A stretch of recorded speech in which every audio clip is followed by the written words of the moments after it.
السلام علیکم دوستو۔ قدیم ادوار میں گزرے لوگوں کے لیے جہاں دشمن فوج کا حملہ ایک بڑے خوف کا باعث ہوا کرتا، وہیں ان بستیوں میں اس سے بھی بڑی فکر طاعون یا دوسرے وبائی امراض پھیلنے کی ہوا کرتی، کیونکہ قدیم زمانوں میں یہ بیماریاں پورے گاؤں یا پورے شہر صفائے ہستی سے مٹا دیا کرتی۔ لیکن 16ویں صدی عیسوی میں فرانس کے شہر اسٹراسبرگ میں ایک انتہائی پراسرار اور عجیب و غریب وبا سامنے آئی، جس نے ایک پورے شہر کو اپنی لپیٹ میں لے لیا اور سینکڑوں افراد کی دردناک موت کا سبب بنی۔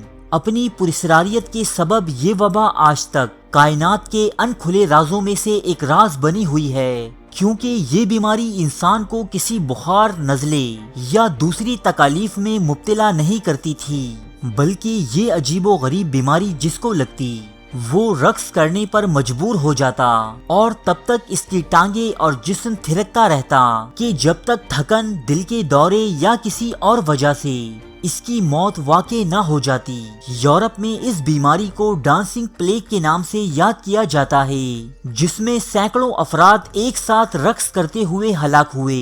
یہ 1518 عیسوی یورپ کے ایک شہر اسٹراسبرگ کا واقعہ ہے۔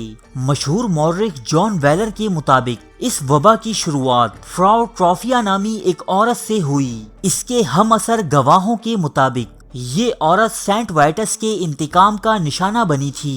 سینٹ وائٹس، جسے یورپی لوگ رقص، موسیقی اور اداکاری کا سرپرست مانتے ہیں، توہم پرست لوگوں کے مطابق یہی سینٹ اس گاؤں میں یہ تباہی لانے کا باعث بنا تھا۔ یہ جولائی 1518 عیسوی کی ایک گرم صبح تھی کہ فراو ٹرافیا نامی ایک عورت نے انتہائی پریشانی کے عالم میں اپنے گھر کے باہر رقص شروع کر دیا۔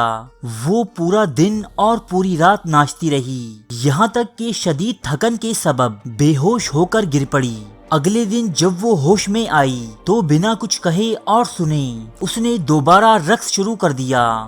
وہ اسے روکنے والے ہر شخص کو نظر انداز کرتے ہوئے بس ناچتی رہی۔ اس شہر کی اشرافیہ اور اعلیٰ طبقہ اسے علاج کی خاطر کسی نہ کسی طرح قریبی سینٹ وائٹس کے گرجے تک لے جانے میں کامیاب رہا، لیکن اس کا بھی کوئی فائدہ نہ ہو سکا۔ تھکن سے چور جسم اور خون میں لت پت پیروں کے ساتھ یہ عورت بدستور ناچتی رہی۔ شروعات میں اس شہر کے مکین اور راستے سے گزرنے والے ایک عورت کے اس طرح ناچنے کا تماشا دیکھتے اور خوب محظوظ ہوتے، لیکن آہستہ آہستہ اس کے ساتھ مزید لوگ جڑتے رہے اور رقص کی یہ بیماری ایک متعدی مرض کی سی حیثیت اختیار کر گئی۔ لوگ تماشا دیکھنے آتے اور خود تماشا بن جاتے، یہاں تک کہ اس شہر کی سڑکوں اور چوراہوں پر سینکڑوں کی تعداد میں ایسے لوگ نظر آتے جن کے پاؤں خون میں ڈوبے ہوتے، جسم گرمی اور تھکن کے سبب ٹوٹ چکے ہوتے،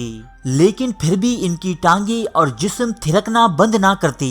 تقریباً 15 افراد ہر روز گرمی، تھکن اور دل کے دوروں کے سبب دم توڑ دیتے۔ اس شہر کے لوگ جو اب تک اسے ایک تماشے سے تعبیر کر رہے تھے، خوف کے مارے اب اپنے گھروں میں مقید ہو چکے تھے۔ کوئی اس عجیب بیماری کو خدا کا قہر قرار دیتا تو کوئی اسے شیطان کی کارستانی۔ اس وقت کے معالجین نے اس بیماری کو رفع کرنے کے لیے مختلف علاج تجویز کیے، لیکن علاج تو دور، کوئی اس بیماری کی اصل وجہ تک بھی نہ پہنچ سکا۔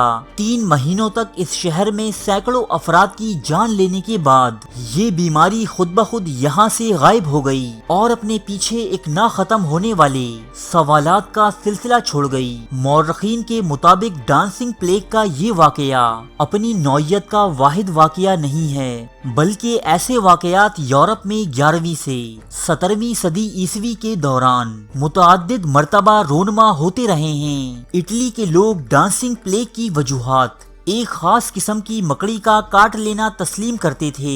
اسی طرح کا ایک واقعہ جرمنی میں بھی پیش آیا کہ جب 1237 عیسوی میں 100 کے قریب بچے اسی طرح ناچنے اور تھرکنے کی بیماری میں مبتلا ہوئے اور بالآخر تھک ہار کر بے ہوش ہو گئے۔ ان میں سے اکثر کی موت واقع ہو گئی۔ اور ان میں سے کچھ ہی لوٹ کر اپنے والدین کے پاس جا سکے۔ صدیوں سے ان واقعات کی مختلف وجوہات بیان کی جاتی رہی ہیں۔ کچھ ماہرین کے مطابق یہ واقعات زہریلا کھانا کھانے کے سبب وقوع پذیر ہوئے، تو کچھ کا ماننا تھا کہ خراب معاشی حالات، اسٹریس اور ڈپریشن اس کی وجہ بنی، جبکہ توہم پرست عناصر انہیں سینٹ وائٹس سے جوڑتے ہیں۔ کیتھولک فرقے کے مطابق سینٹ وائٹس کی بے حرمتی اور ان کے احکامات سے روگردانی ان واقعات کا سبب بنتی تھی، جبکہ موجودہ سائنس کے مطابق اس بیماری کو سڈنہیم کوریا کا نام دیا گیا ہے۔